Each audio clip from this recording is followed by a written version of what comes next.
Bonjour Joséphine, ravi de t'accueillir. Bonjour Pierre. Est-ce que tu pourrais nous en dire un peu plus sur la Solive pour expliquer à ceux qui nous écoutent ce que vous faites? Bien sûr. Alors, la Solive, c'est un organisme de formation.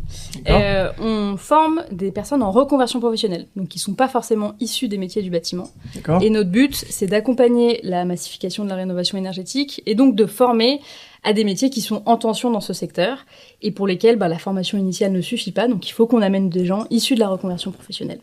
Et donc, pour ces publics-là, on fait des formations qui sont plutôt courtes, parce qu'ils n'ont toujours pas 1 an ou 2 ans à passer en formation, qui sont certifiantes et qui sont surtout tournées vers le monde professionnel, parce que le but, c'est qu'ils aient un job à la sortie. Et voilà. Et donc, moi, dans cette belle aventure, je dirige le campus de Nantes. D'accord, ok, trop bien. Et c'est quoi les principales motivations des personnes qui viennent se reconvertir dans les métiers de la rénovation? Il y en a plusieurs. Je dirais quand même qu'il y en a pas mal qui veulent un métier qui a du sens. Ouais. Donc, évidemment, pour la transition écologique, en allant sur des métiers de la rénovation énergétique. Mais aussi parce que les métiers du bâtiment, c'est des métiers qui sont hyper concrets. Des travaux, tu les vois se faire, tu vois l'avant, après. C'est un enjeu, je veux dire, le bâtiment, il est partout dans nos vies. C'est là où on habite, c'est là où nos enfants vont à l'école, c'est là où on travaille. Et en fait, on voit toute la différence entre des bâtiments qui sont confortables versus des bâtiments qui sont insalubres ou énergivores, etc. Et donc, ça rend hyper concret et donc on laisse une empreinte mais positive quand on travaille dans ces métiers-là. Donc je pense que c'est surtout ça qu'ils viennent chercher. C'est aussi des métiers qui sont hyper humains. Ouais. Et donc on n'est pas que derrière un bureau à remplir des cases Excel, mais il y a beaucoup d'échanges avec les gens qui vont faire, les gens qui vont prescrire. Et voilà, il y a une certaine ambiance dans le bâtiment, je pense que les gens viennent chercher. Ouais, d'accord, ok. Et ils viennent de tout horizon, les élèves? On appelle ça les élèves? On appelle ça des élèves, ou des stagiaires, Des stagiaires, d'accord, ok. dans le jargon de la formation. Ils viennent d'un peu tous les secteurs. Il y en a toujours évidemment un peu qui ont déjà mis un pied dans le bâtiment et qui veulent se spécialiser, mais on en a qui viennent de l'industrie, de l'agroalimentaire, du secteur médical. Donc il y a vraiment plein de choses possibles. Il y en a un certain nombre qui tombent dedans parce qu'ils ont rénové leur appartement, leur maison, ils sont prêtés au jeu, ils ont vu l'impact qu'ils pouvaient avoir et que ça les intéressait. Mais voilà, c'est vraiment ouvert à tous. Et comme c'est des gens en reconversion professionnelle, en fait, ils ont déjà bossé 1 an, 5 ans, 10 ans, 20 ans avant. Et donc, en fait, ils savent travailler. Ils ont plein de compétences qui sont transférables parce que dans le bâtiment, c'est quand même gérer des projets, gérer des plannings, gérer des clients. Et donc, évidemment, nous, on va leur apporter la couche de technique sur le bâtiment. Ouais. Mais sinon, sur le reste, ils savent déjà faire énormément de choses. Et donc, les employeurs qui vont les avoir derrière sont hyper ravis de les avoir. D'accord, ok. Et donc, du coup, côté employeur, eux, ils viennent vous voir parce qu'ils ont des besoins en particulier, ça?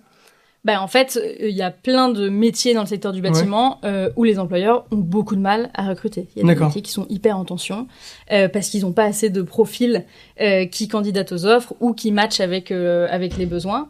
Et donc, de fait, il faut qu'on amène plus de monde sur ce secteur. Donc, ils vont chercher ça. Et en plus, évidemment, chez les profils en reconversion, il y a une motivation qui est vraiment tout autre parce qu'ils ont choisi d'être là. Et en plus, souvent, ils vont pas être là de passage. Là, ils cherchent leur prochaine aventure professionnelle. Et l'idée, c'est qu'elle dure plusieurs années. Donc, c'est des profils qui sont aussi plus faciles à fidéliser pour les employeurs derrière. Et qui, souvent, c'est ce qu'ils cherchent aussi pour pouvoir construire quelque chose. Et c'est quoi les principaux métiers en tension que vous voyez là, cette année-là? Nous, ça évolue en plus depuis la création de la Solive à maintenant, j'imagine que les profils et les besoins sont pas les mêmes et... Ouais, alors ce qu'on voit sur la rénovation énergétique, en gros, il y a un peu 2 types de métiers qui sont nécessaires. C'est des profils polyvalents qui vont être des technico-commerciaux, des chargés d'affaires, des chefs de projet, des coordinateurs travaux. Et donc voilà, donc typiquement là sur ça à la Solive, on forme des chefs de projet en rénovation énergétique qui vont savoir faire l'audit de bâtiments, l'audit énergétique de bâtiments, et on forme des conducteurs de travaux qui vont savoir coordonner, préparer et réaliser des chantiers. Et après, les métiers qui sont aussi super en tension, c'est les métiers d'artisans, de gens qui savent faire, installer différents lots de travaux. Nous, pour le moment, on s'est attaqué surtout aux solutions énergétiques avec l'installation de pompes à chaleur et de panneaux photovoltaïques. Où là, il y a des tensions qui sont hyper importantes aussi dans le secteur de la maintenance. Ouais, d'accord, ok. Et donc là, profil hyper recherché sur ces secteurs-là. D'accord. Et t'as quelques chiffres à nous donner sur tu vois, le nombre de métiers, de personnes qui manquent dans les travaux de rénovation énergétique et ou le nombre aussi, tu vois, d'artisans qui font les travaux de rénovation énergétique? Ouais. Tu as des chiffres de France Stratégie qui disent qu'il va manquer 600 000 personnes d'ici à 2030. Ah ouais. Ça inclut aussi parce que c'est un secteur où il va y avoir beaucoup de départs à la retraite. D'accord. Et donc, en fait, il faut renouveler tout cet effectif-là. Donc, en fait, les besoins, ils sont colossaux. Et là, ces besoins-là, c'est pour accompagner la massification de la rénovation énergétique avec les objectifs que la France s'est fixés et de se dire qu'en 2050, tout notre parc de logements, par exemple, il est devenu bâtiment basse consommation. Donc, il est en étiquette énergétique A ou B pour simplifier. Et donc ça veut dire qu'il y a par exemple 20 millions de logements à rénover d'ici à 2050. Et donc le rythme, il faut qu'il accélère à fond les ballons. Et donc de fait, il faut qu'il y ait un des freins principaux à cette massification. Il n'y en a pas qu'un, mais c'est qu'on manque de ressources. D'accord, ok. Et c'est quoi les autres freins que vous avez identifiés, vous, dans la massification de la rénovation énergétique? Alors je pense qu'il y en a, il y en a pas mal. Donc le manque de compétences, nous, c'est celui qu'on adresse. Je pense qu'il y a évidemment, et on en reparlera probablement, mais un sujet il faut avoir des politiques publiques qui sont efficaces et qui sont stables pour que le marché puisse continuer de bien s'établir. Et c'est un peu chahuté en ce moment. Je pense qu'on en reparlera. Et puis après, il faut, et on en reparlera probablement aussi, mais en fait, il faut outiller tous les gens qui s'attaquent au sujet de la rénovation énergétique, qui amènent des choses différentes que la construction neuve. C'est pas, il y a évidemment un socle commun important, mais il y a quand même des spécificités de la rénovation et qu'il faut accompagner. Et comme on manque de monde déjà, il faut au moins que les gens qui soient là soient le plus efficaces possible et donc soient bien outillés sur des choses où on peut les accompagner, quoi. Ouais, d'accord. Ok. Et je me demandais, quand vous formez des gens qui sont en reconversion, est-ce que ils ont des besoins, des attentes particulières? Tu vas comparer à quelqu'un qui a été toujours maçon, plaquiste ou plombier qui a toujours fait de l'installation de pompe à chaleur. Est-ce que eux, quand ils arrivent avec avec leur expérience particulière, est-ce qu'ils ont des attentes particulières ou pas spécialement? Ouais, déjà ils s'attendent à ce qu'on leur explique un peu comment le bâtiment ça marche. Ouais. Et puis après, par contre, ils sont beaucoup plus ouverts à faire différemment et donc, ils ont besoin de comprendre comment ça fonctionne, besoin d'être accompagnés et rassurés dans quel emploi je vais pouvoir trouver. Est-ce que je suis légitime pour ça? C'est aussi pour ça que, déjà le taux d'embauche qu'on voit à la sortie de nos formations prouve qu'on arrive évidemment à transformer les formations par chez nous. Donc quand même beaucoup besoin d'être rassurés sur le marché. Et puis, en fait, ils viennent apporter tout ce qu'ils ont eu dans leur expérience professionnelle d'avant. Ils viennent pas forcément le plaquer pile poil sur le bâtiment, mais ils viennent ouvrir un peu les chakras des gens avec qui ils collaborent après dans le domaine du bâtiment. D'accord, ok, trop bien.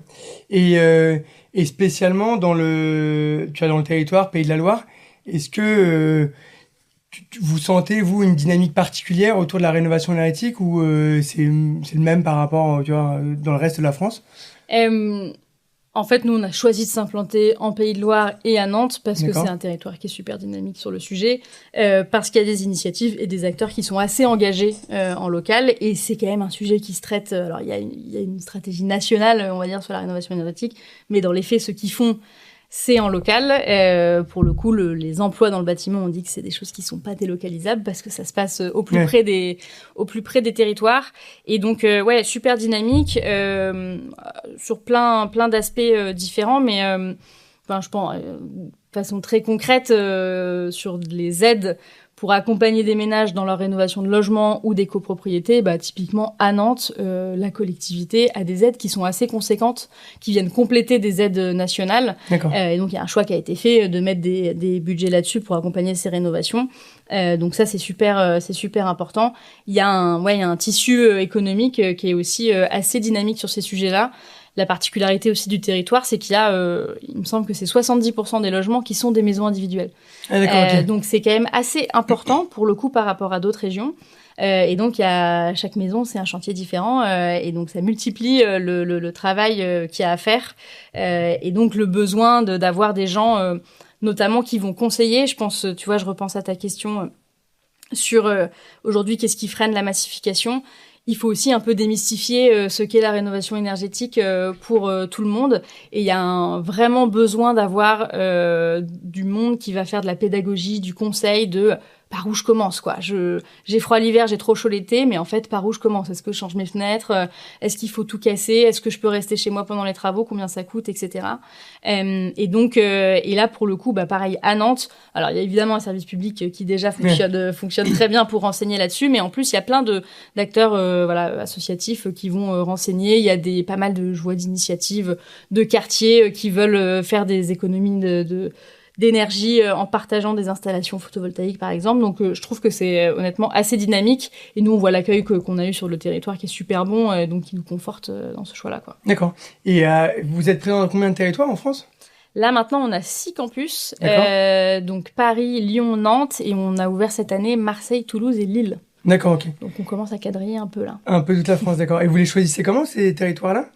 En gros, on se met dans des villes qui sont quand même assez conséquentes et du coup, il y a des besoins, des offres d'emploi qui sont ouvertes sur les métiers auxquels on forme, des besoins de recrutement qui sont assez importants, un paquet de logements à rénover aussi et donc de fait, on regarde comment se porte l'activité et à quel point t'as pas mal d'études, notamment menées par France Travail, sur les métiers qui sont les plus en tension.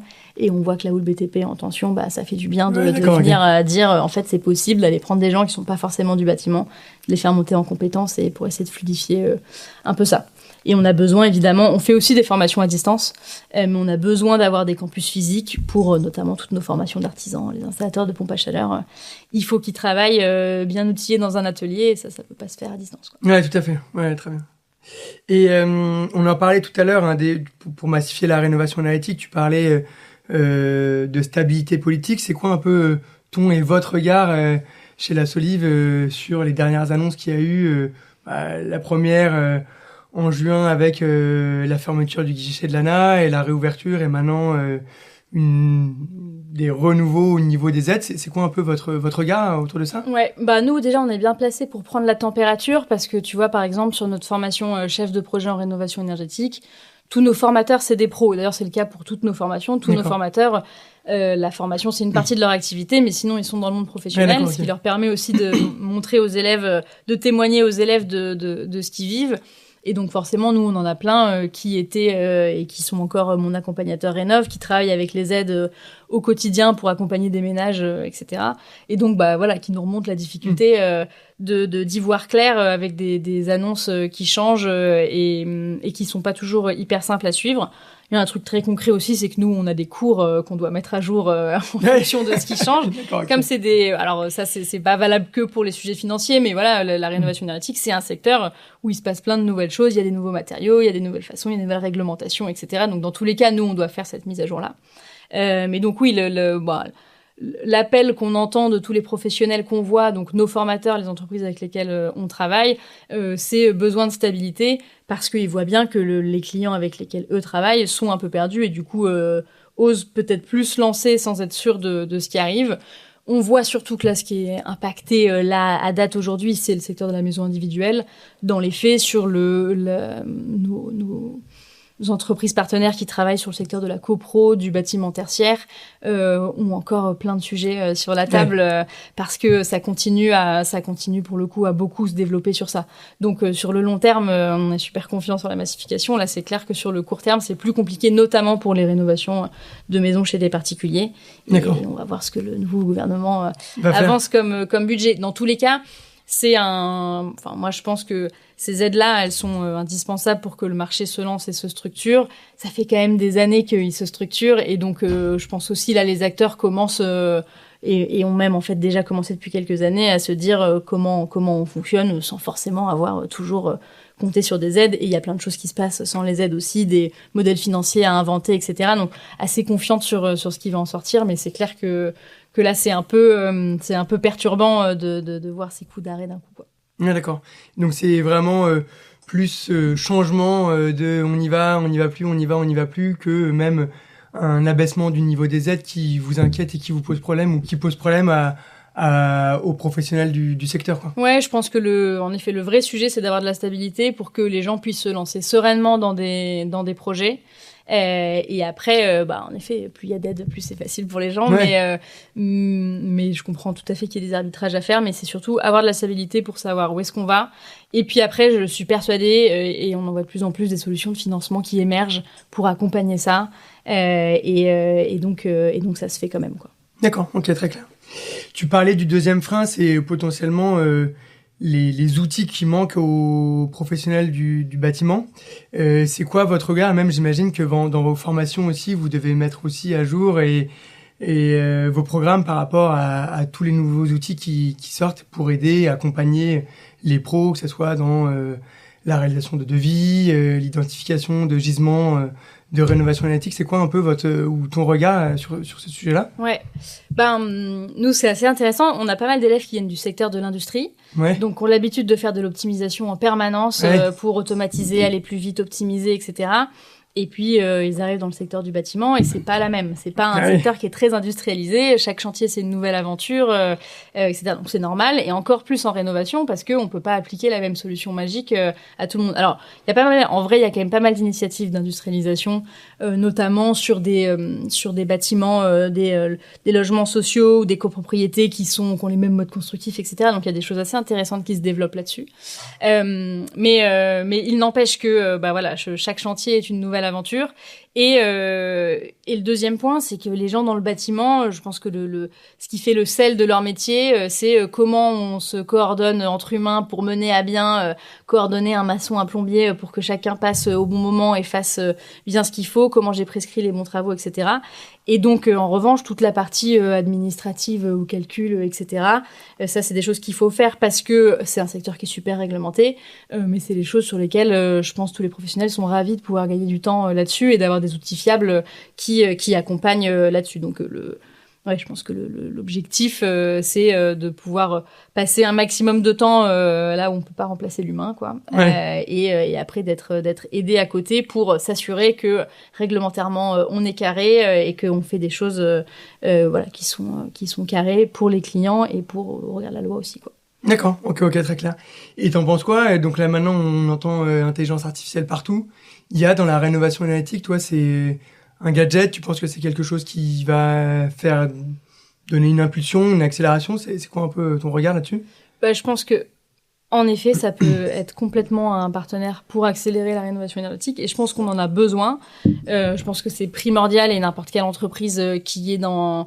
Enfin, voilà, moi, si je travaille à la Solive, c'est pour des valeurs environnementales, donc on regarde aussi ce sujet-là de près pour l'intelligence artificielle.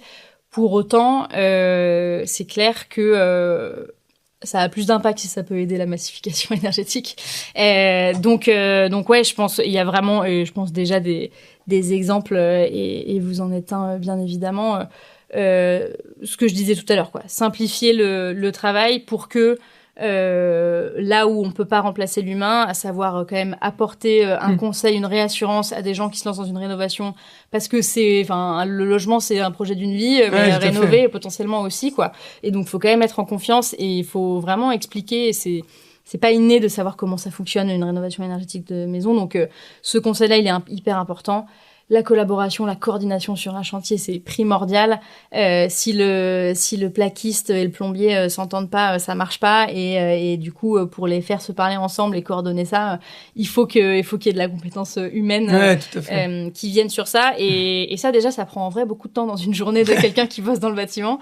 Et donc voilà. Et après, sur plein d'autres choses, de l'administratif ou faire du devis où on est réglementé. Enfin, je pense, voilà, typiquement aujourd'hui, pour avoir des aides, il faut qu'il y ait un devis qui soit nickel au cordeau avec écrit les bons mots, les bons machins, etc. En vrai, une intelligence artificielle, elle y pense beaucoup mieux qu'un humain, donc ça serait bête de s'en priver sur ça. Donc ouais, il y a quand même pas mal d'aspects où je pense que ça peut vraiment aider. Et le mot d'ordre, tu l'as dit, il faut accélérer. On parle d'accélération, de massification, et aujourd'hui on n'est pas au niveau de ce qu'on devrait être, donc ça veut dire qu'il va falloir que la pente elle soit encore plus raide dans les années qui viennent, et donc pour ça évidemment il faut pas se priver de ce que l'intelligence artificielle peut amener. D'accord, ok. Et quand tu discutes, toi, j'imagine que tu discutes avec beaucoup d'entrepreneurs. C'est quoi au fil de tes discussions, tu penses que c'est quoi leurs 3 principaux challenges qu'ils ont à relever, ces gens-là, au quotidien? Bonne question. Je pense que alors on a pas mal d'élèves qui veulent se lancer aussi à leur compte. En indépendant, c'est une des ambitions de la Solive de aussi pouvoir les accompagner au mieux et peut-être développer des choses là-dessus. Il y a déjà trouver des clients et donc trouver son marché. Et quand on se lance, et alors d'autant plus pour nous des profils en reconversion qui n'ont pas forcément un gros réseau là-dedans, c'est pas simple. Donc être visible, etc. Je pense que c'est un premier enjeu. Et puis après, comme je disais, c'est quand même un secteur qui est très réglementé et heureusement, on construit pas n'importe comment. Mais donc c'est comment je suis sûre qu'il n'y a pas des choses qui sont passées à la trappe dans ce que je veux faire et que tout soit bien carré là-dedans. Donc je pense qu'il y a un objectif en fait de connaissance. Et des aspects juridiques, financiers, techniques, etc. du secteur dans lequel on se donne. Donc ça c'est un challenge, un challenge qui est assez important. Donc je pense déjà en fait se faire connaître et cranter ses premiers clients et après être efficace dans son organisation parce que quand on se lance, on n'a pas forcément des moyens illimités. C'est un vrai engagement de se dire là je suis assez robuste pour pouvoir commencer à recruter du monde. Et du coup il faut déjà être bien outillé pour ça quoi. Ouais d'accord. Et pour les entreprises qui sont un peu plus grosses, où ils sont une petite dizaine, tu penses que les enjeux, c'est aussi toujours comment réussir à capter plus de projets, ou tu penses qu'il y a d'autres enjeux principaux? J'imagine qu'il y a le recrutement aussi, la formation. Ouais, je pense qu'il y a un enjeu de qualité. Le bâtiment, comme d'autres secteurs, c'est quelque chose qui se joue aussi beaucoup au bouche à oreille. Et si tu fais un chantier nickel chez quelqu'un, il va évidemment te recommander à son frère, sa sœur, son voisin, etc. Et en revanche, si c'est compliqué sur un chantier, pareil, on va moins recommander une entreprise. Donc il y a un enjeu de qualité qui est hyper important, je pense. Et du coup, c'est là, il faut pouvoir être sûr d'avoir la bande passante, de passer sur ces chantiers, de vérifier que c'est bien fait, etc. Et plus le suivi du chantier, quoi. Ouais. Et ça, je pense que c'est super important pour une entreprise qui s'est structurée. Et puis voilà, une fois qu'elle a commencé à recruter, il faut aussi avoir la bonne dose de travail de projet, par rapport aux personnes. Donc réussir à avoir. Et je pense que c'est ça qui est super dur en ce moment pour les entreprises du bâtiment, qu'elles fassent du neuf ou de la rénovation, c'est de se projeter là dans les 5 ans qui viennent. Les prochains clients pour s'assurer qu'il y a un carré de commande qui est plein et pouvoir après dimensionner une équipe derrière, quoi. Exactement. Ouais, donc un challenge pour d'acquisition de vos clients et ensuite après faire les chantiers en qualité pour qu'on puisse avoir la recommandation derrière, quoi. Ouais. Et je pense qu'il y a un challenge aussi, c'est de gérer dans le temps ces projets parce que parfois, entre le premier contact avec quelqu'un qui serait intéressé pour faire des travaux et le jour où ça se fait, il peut y avoir vachement de temps où, il y a un peu tout qui est possible, quoi. Soit c'est, on vient de signer, on a les clés, on veut emménager dans 3 mois, faut faire les travaux tout de suite, voilà. Soit c'est, on est installé, c'est pas si pire, mais on aimerait bien quand même réduire notre facture, donc on réfléchit et en fait, mais on attend d'avoir les sous pour le faire et ça peut prendre 2 ans avant de se lancer. Donc savoir jauger, combien d'affaires je prends et quand est-ce qu'elles vont se réaliser et est-ce que ça matche bien avec les effectifs que j'ai pour se projeter long terme, quoi. Ok. Et donc comment bien les accompagner dans cette phase de réflexion? Comment je vais concevoir mon plan? Qu'est-ce que je vais pouvoir gagner, comme tu parlais de réduire ma facture énergétique? Quels travaux va impacter ma facture énergétique de temps, etc., quoi. Ouais, complètement. Ça, c'est le gros argument je pense, d'une rénovation énergétique. C'est le gain sur les consommations qu'il y a derrière et qui permet de rentabiliser les travaux à court terme ou moyen terme qui apporte évidemment de la valeur aussi au bien immobilier derrière si on veut le revendre dans X années. Donc c'est important de pouvoir montrer ça aux propriétaires des bâtiments pour que c'est pas juste de la dépense parce qu'il y a un truc qui est cassé et qu'il faut le réparer. En fait, c'est un vrai investissement sur lequel on peut avoir un retour. Sur un retour sur investissement. Ok. Et donc là, on parle de l'offre et la demande. Tu penses que on parlait des enjeux pour massifier la rénovation énergétique, donc on les a traités en partie, mais donc la main d'œuvre, le financement, donc avec un appel à plus de stabilité, réussir aussi à outiller, optimiser la manière dont travaille un artisan pour qu'il puisse se concentrer sur sa valeur ajoutée, qui est bien faire ses travaux en qualité dont on parlait. On n'a pas trop parlé de la demande, le particulier. Est-ce que vos professionnels avec lesquels vous travaillez, ils vous en parlent de comment essayer de générer plus de projets? Est-ce que tu penses qu'il y a quelque chose à faire d'un point de vue du particulier parce qu'on parlait de la copropriété qui est pas mal, eux ils sont comment dire, fortement inciter à faire les travaux de rénovation énergétique parce qu'il y a une interdit de location sur les biens G et F, même il faut qu'ils fassent des plans pluriannuels de travaux pour les inciter aussi à réfléchir à des sujets de rénovation énergétique. Est-ce que tu penses qu'il y a d'autres choses qui pourraient être mises en place ou pour essayer de faire émerger encore plus de demandes pour que même si on fait grossir l'offre, est-ce qu'à un moment donné après il va falloir réconcilier une demande? Ouais, en fait, c'est informer le plus possible les gens sur comment fonctionne le bâti. Enfin, je pense c'est assez simple. Enfin, c'est assez simple, mais il faut quand même le projeter, de dire voilà, on a un peu trois types sur la maison, par exemple, on a un peu trois types d'habitat. Avant-guerre, c'était plutôt du bâti ancien. Après, on a reconstruit super vite, et là, on a beaucoup de passoires énergétiques qui consomment énormément. Et puis, à partir des premières réglementations thermiques, on a des choses qui sont un peu mieux. Mais déjà, projeter les gens. Moi, j'adore ce truc-là de dire en 2050, il faut que tous les logements soient A ou B. Il y a 20 millions de logements à rénover. Et ça, les gens, il y a un petit truc de attends, mais nous on est C, nous on est D, nous on est E. Et donc tout de suite, ça met la puce à l'oreille de comment j'y arrive. Et ok, ça va être ça mon projet des 5-10 prochaines années parce que je veux en être aussi et que je vois tout l'intérêt que ça peut avoir. Il y a aussi des intérêts énormes sur le confort, et je pense avec les épisodes climatiques qu'on a un peu de plus en plus il fait très très chaud ou il fait très très froid, les gens sont beaucoup plus sensibilisés.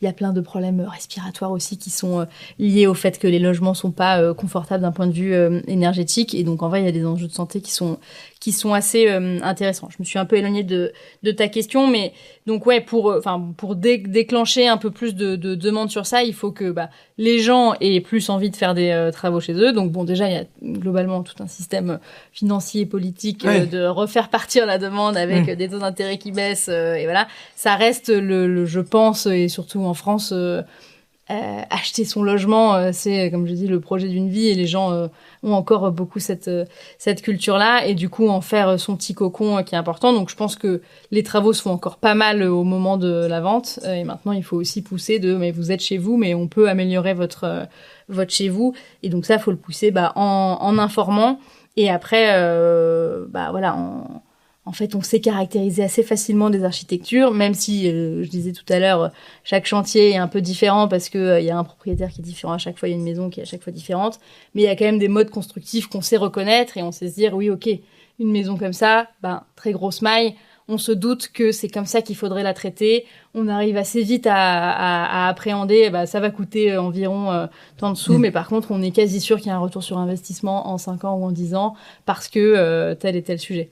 D'accord. Donc, voilà, donner un peu cette culture générale du calcul de coin de table, que je pense que les gens ont pas mal quand ils achètent un logement, mais qu'il faut aussi qu'ils aient quand ils vont rénover un logement, et ça se développe de plus en plus. Et tu penses que ça, qui est le mieux placé pour réussir à éduquer le particulier à faire ça, c'est l'État, c'est plus en local même, au niveau du territoire, les espaces conseils France Rénov qui sont à disposition des particuliers, ou j'imagine il y a aussi les entreprises travaux quand ils vont faire de la prospection, pouvoir aussi éduquer et donner des informations aux particuliers. Ouais, complètement. Il y a un peu tout ce monde, hein. Faut qu'on s'y mette tous, mais oui, t'as évidemment le service public de la rénovation qui est la première porte d'entrée vers laquelle on peut aller, parce que on va avoir un conseil qui est neutre. Donc il n'y a rien à vendre, et tu vois, nous pareil, dans notre formation chef de projet en rénovation énergétique, on a environ 30% de nos élèves qui vont vers ce type de structure, Espace France Rénov, associations qui vont aider des ménages en précarité énergétique, etc., pour faire du conseil. Donc pour moi ça c'est hyper important, et en effet en local, en fait les gens connaissent le bâti, et on va dire oui, vous habitez un appartement en copro à Nantes, c'est dans quel coin? Oui, je sais très bien que vous êtes relié au gaz de la ville, que probablement il n'y a pas eu d'isolation depuis tant. Donc cette connaissance de son bâti, évidemment les territoires l'ont plus qu'au national, et donc je pense à cette échelle-là qu'il faut le faire. Et après en effet il faut aussi que dans le secteur les professionnels se forment plus aux enjeux de la rénovation énergétique. Aujourd'hui, il y a plein de professionnels qui sont spécialisés sur la construction neuve, mais qui n'ont pas forcément environné à 100% la rénovation énergétique. Et voilà, ce dont on rêve, c'est que un plombier chauffagiste qui est appelé par quelqu'un qui lui dit je voudrais remplacer ma chaudière fioul ou gaz par une autre solution. Si ce plombier chauffagiste il peut dire mais attendez, moi je serais ravi de vous vendre une pompe à chaleur ou une chaudière bois ou autre, Mais en fait, est-ce que vous avez regardé avant pour isoler vos murs ? Parce que déjà, ça demanderait des besoins au chauffage beaucoup moins importants, etc. Et donc, en fait, il faut aussi que les artisans ils aient cette notion de comment ça fonctionne une rénovation globale. Parce que, par exemple, juste changer un système de chauffage, c'est déjà bien pour le carbone et pour les consommations énergétiques, mais ça fera pas forcément switcher le logement à des étiquettes A ou B parce que ce sera pas suffisant. Donc, ça dépend du bâti. Mais donc, il y a aussi une responsabilisation des professionnels du secteur. Et donc, nous, on se dit que tous ceux qu'on forme et qu'on amène dans ce secteur, ils sont déjà responsabilisés sur ça. Mais voilà, de dire, il n'y a pas que ton lot de travaux dans la vie. Il faut aussi que tu sois en réseau avec d'autres artisans pour dire... je sais que chez ces personnes-là, oui, je vais être utile, mais en vrai, ce serait encore super qu'ils changent aussi leur ventilation parce qu'il y en a pas, par exemple. Qu'on sache alerter sur ces choses-là pour pas... Il y a un vrai enjeu quand on fait de la réno énergétique, à ce qu'elle soit performante. Et c'est super facile de faire de la réno énergétique pas performante. C'est un peu plus dur d'en faire de la performance. Et donc, pour ça, il faut des acteurs sensibilisés et qui vont avoir les bons réflexes et bien conseillés aussi.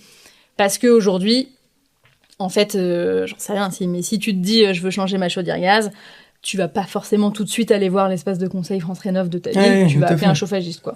Et donc c'est cool si ce chauffagiste il te conseille bien aussi sur et c'est quoi tes murs, c'est quoi ton toit et qu'est-ce qu'on peut faire d'autre, quoi. Ok, trop bien. Merci beaucoup en tout cas Joséphine, on a abordé plein de choses avec toi. On en sait un peu plus sur déjà la Solive et quelques clés aussi pour réussir à massifier la rénovation énergétique des logements en France et après aussi en Europe. Un grand merci à toi et à bientôt. Merci beaucoup, à bientôt. À bientôt.